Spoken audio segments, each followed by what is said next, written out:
My name is Isabella. I'm 29 years old. I live in a small town. It is quiet here. The streets are wide.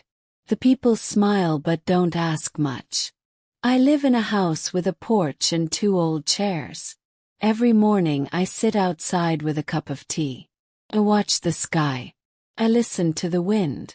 People think my life is simple. They think I am lucky. They see a nice house. They see clean clothes on the line. They see my husband wave from the garden.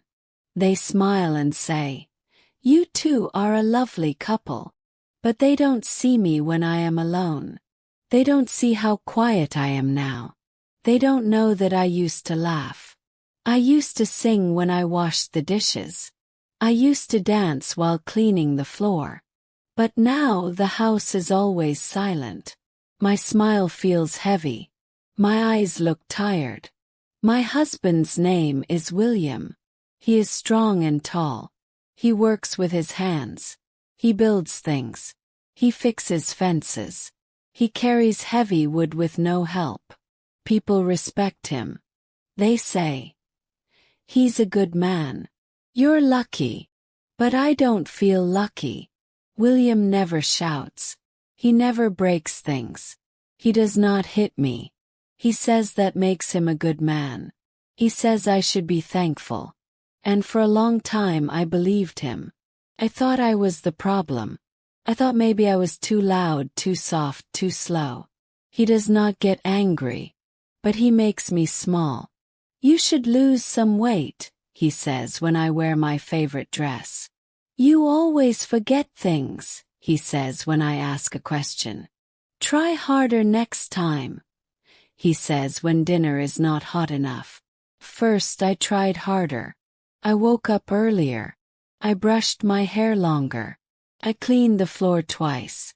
I made his favorite meals. I said sorry even when I didn't know why. But nothing changed. Every time I tried to be perfect, he found something new to fix. Something new in me that was not good enough. I stopped talking to my friends. I stopped going to town on Sundays. I stayed home. Cleaned. I cooked. Waited. I told myself, "Be patient. This is just marriage." One day I went to the store to buy apples. I passed by a mirror on the wall. I saw a woman in a dull blue dress. Her face looked tired. Her eyes looked lost. I looked closer. It was me. That night I sat on the porch again. The air was cold. I looked at the stars. I did not feel anything. I just sat there. I heard William in the kitchen. He was opening the fridge. He closed the door hard. Then he called out, "Where's the milk?" I did not answer. I just looked at the stars. He came to the porch. "I asked you something," he said. I turned to him. "I forgot." He shook his head. "You always forget." Then he went back inside.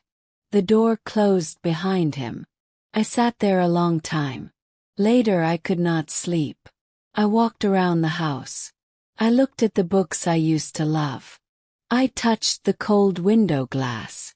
Then I opened the closet. There were old boxes on the top shelf. Pulled one down. Inside there were some photos. I looked at them. There I was, smiling, wild hair, messy room, bright eyes. I had forgotten that face. That girl looked free. She looked full of ideas. She looked like she belonged to herself. I sat on the floor and stared at that photo. My hands were cold. My eyes were warm. In the morning I made breakfast. I fried eggs. I made toast. Poured coffee. I placed the food on the table. William sat down. He took one bite. He looked at me. "Toast is cold," he said. I looked at him. I wanted to say something, but I just stood there. That day I could not stop thinking. Cleaned the house. I washed the dishes. I swept the floor. But my head was full. I thought of that old photo. I thought of the mirror. I thought of the stars. That night I did not sleep again. But I was not tired. I stood by the window and watched the wind blow through the trees. The world outside was dark and quiet. But for the first time in a long time I felt something small. Not peace. Not joy. Something else. Question. And once that question came, it did not leave. I'm sharing my story, hoping they reach someone. Are you there? Are you listening? Just knowing you're here means everything. I woke up early. The sun was not up yet. The house was quiet. William was still sleeping. I moved slowly. I made tea and sat on the porch. The air was cool. The sky was dark blue. I looked at the road. It was empty. The trees stood still. I could hear the birds waking up. That question from the night before was still in my head. What if I left? I drank my tea slowly. My hands felt cold around the cup. My heart was quiet but not calm. Could I really go? Where would I go? Had no plan. No money of my own. No friend to call. But still the idea felt like light. Like a small open door. I stood up and walked inside. I opened the closet again. I looked at the photo of myself one more time. The girl in the photo looked strong. Not because she had everything but because she had herself.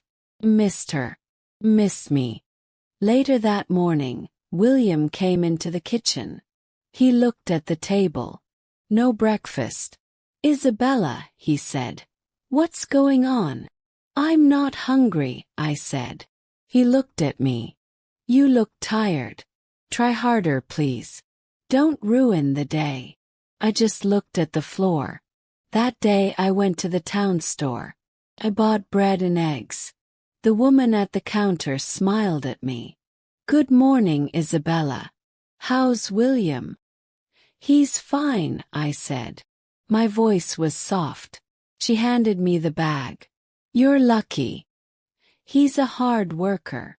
I smiled, but it didn't reach my eyes. Outside I sat on a bench.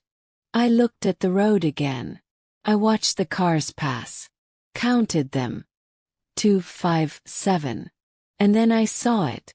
Small bus drove by. It had a sign on the side. Greenville, 20 miles. Greenville. I had heard of that town. It was small but new. Had never been there. I didn't know anyone there. But it sounded far enough. 20 miles. Not too far. Not too close. The bus stopped near the gas station. 2 people got off. 1 person got on. The doors closed. The bus moved again. That night I sat on the porch again. The air was warm. The sky was full of stars. William sat inside watching TV. I listened to the wind. The question was no longer a whisper. It was loud now. Clear. I knew I couldn't stay. But I was afraid. What if I failed? What if I left and had nothing? What if I came back and everyone knew?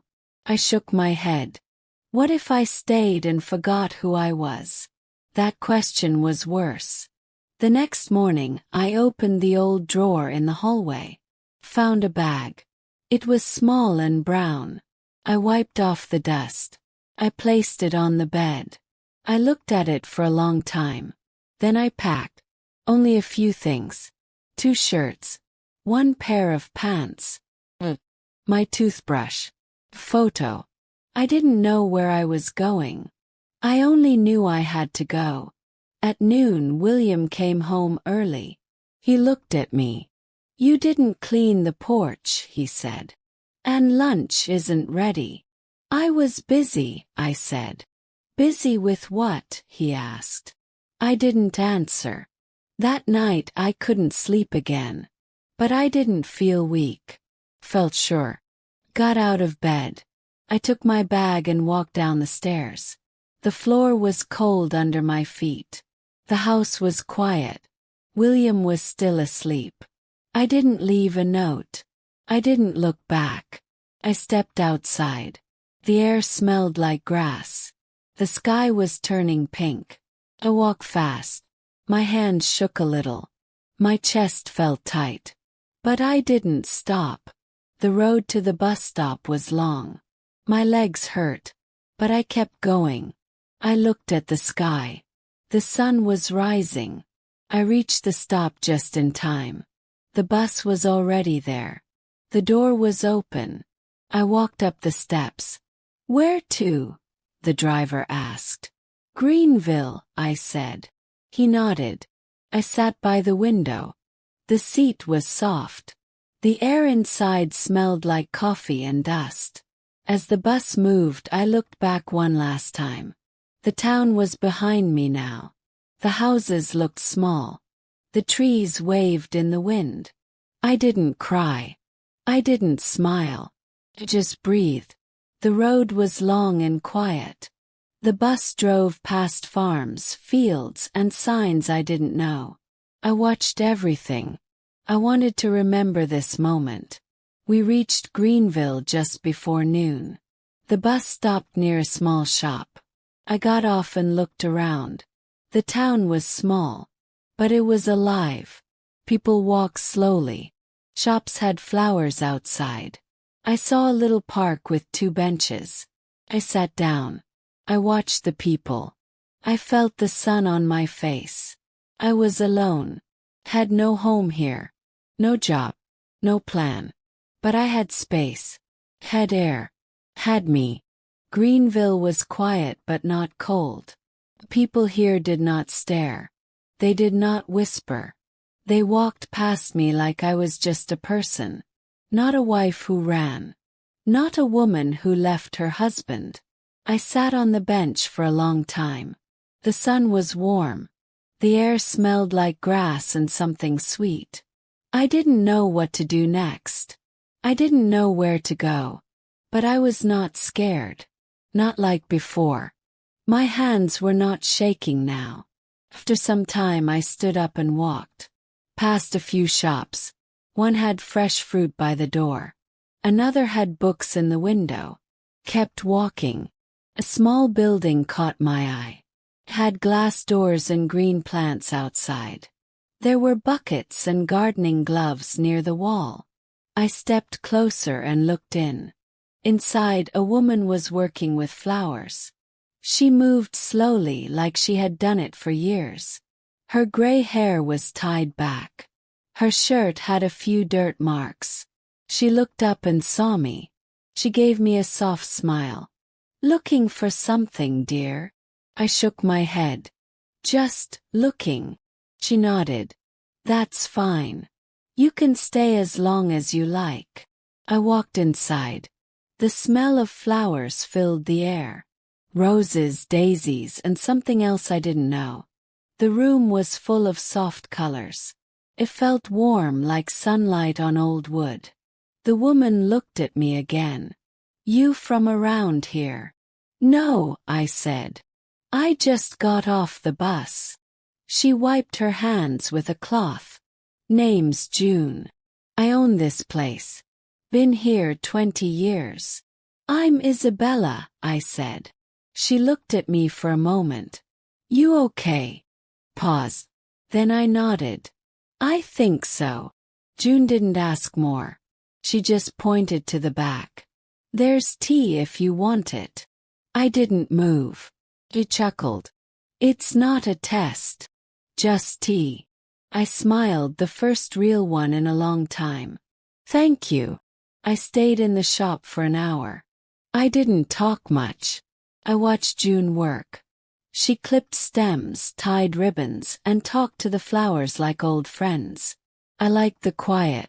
I liked the smell. I liked the way June didn't ask questions I didn't want to answer. When I stood up to leave, she looked at me. "You got a place to stay." I shook my head. She didn't seem surprised. "There's a small room in the back. Used to be my nephew's. You can sleep there tonight if you want." My chest felt full. "I don't want to bother you." You're not. It's just one night. That night, I slept in a small bed with a green blanket. The window looked out at the garden. I watched the moon for a while. Then I closed my eyes. I slept deeply for the first time in months. The next morning I helped June water the plants. She didn't ask me to. I just picked up a small can and started. She didn't stop me.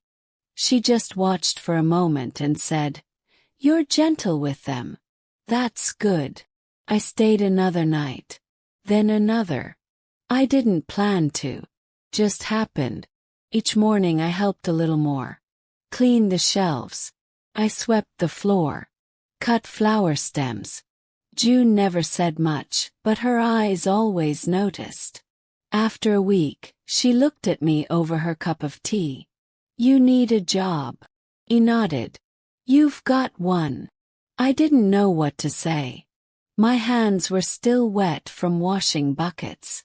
I wiped them on my pants. "Thank you," I said. June looked at me. Some things bloom better once they're moved. I worked in the shop every day after that. I liked the work. It was quiet but not lonely. The flowers were soft and alive. The days were full but not heavy. June didn't talk about my past. I didn't ask about hers. One afternoon a customer came in. She was older, with silver earrings and soft hands. She looked at the roses and then at me. "You're new," she said. "Yes," I said. "Just moved here." She smiled. "Welcome. This town is small but kind." Hope she was right. Weeks passed. I learned the names of the flowers. I learned how to mix colors and wrap paper. I started to laugh again, just little laughs at first. I started to hum while sweeping. I wore my hair loose. I didn't look at the mirror and feel fear. Felt okay. One morning I was opening the front door when June walked in behind me. She had a small box in her hand. "What's that?" I asked. She placed it on the counter. "New seeds.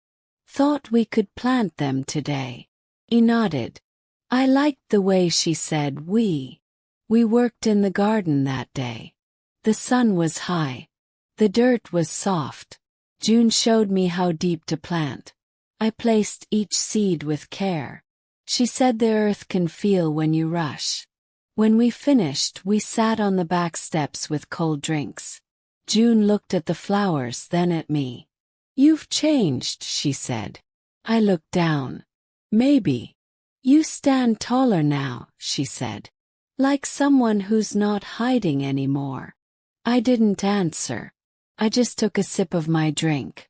That night, I sat on the small porch outside my room. I watched the stars again. But this time I wasn't asking questions. I was just breathing. Then the phone rang inside. I went to answer it. It was a voice I knew. William. He spoke like nothing had changed. He said the house was quiet without me. He said people in town were asking questions. He said I should come home now. I didn't say much. Just listened. My hands stayed still. My heart didn't race. At the end he said, "Let's stop this drama." Then he waited. I looked out the window at the roses. They were red and tall. I said, "No." He didn't speak again. Then the line went silent. I stood there for a while. The room was quiet. But I felt strong. I was not a wife now. I was a woman who left. I was a woman who bloomed. The next morning I felt different. Not lighter. Not happier. But still. There was no pain in my chest. No fear in my stomach. No cold in my hands. I stood in front of the mirror and looked at my face. It was the same face. But now it was mine again. I walked to the flower shop early. The street was quiet. I passed a man with his dog. He smiled and said good morning. Smiled back. felt easy now. June was already there. She was cutting flower stems. She didn't ask about the phone call. But she looked at me longer than usual. "You look taller today," she said. "I feel quiet," I said. She smiled. "That's the best kind of strong." The day passed like all the others. I worked with my hands. I made small talk with customers. Cleaned the shelves. I didn't think about the past. I didn't think about William. That night I sat on the porch again. The garden was full. The flowers moved in the soft wind. The air smelled sweet. The stars were high above. For the first time I let myself think about everything. I thought about the first year with William. The small jokes. The dinners we made together. The way he kissed my forehead when he left for work. Then I thought about the second year. The rules. Cold looks. The small sighs when I said something wrong. And the third year. The silence. The long days. The nights I cried quietly in the bathroom. I didn't know when I stopped laughing. I didn't know when I stopped being me. But I knew it happened. And now it was over.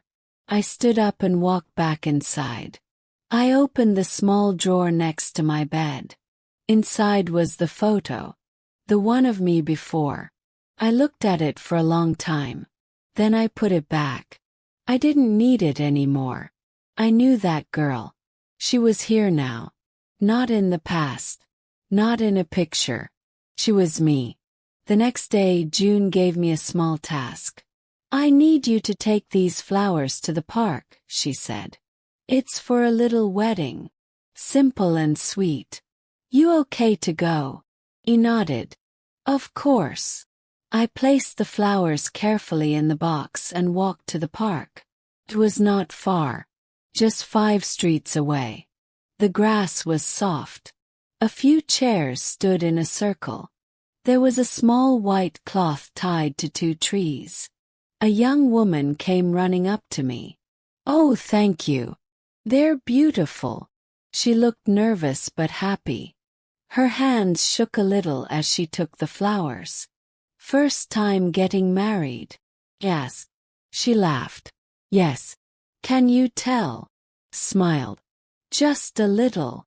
She looked at me for a moment. "Were you ever married?" Pause. "Yes," I said. "I was." She waited like maybe I would say more. But I didn't. "Any advice?" she asked. I looked at the flowers in her hands. Then at her eyes. "Yes," I said softly. "Don't forget who you are. Not even for love." Her smile faded for a moment. She nodded. "Thank you." I walked back to the shop slowly. My legs felt strong. My steps felt clear. June was waiting at the door. "How was it?" "Nice," I said.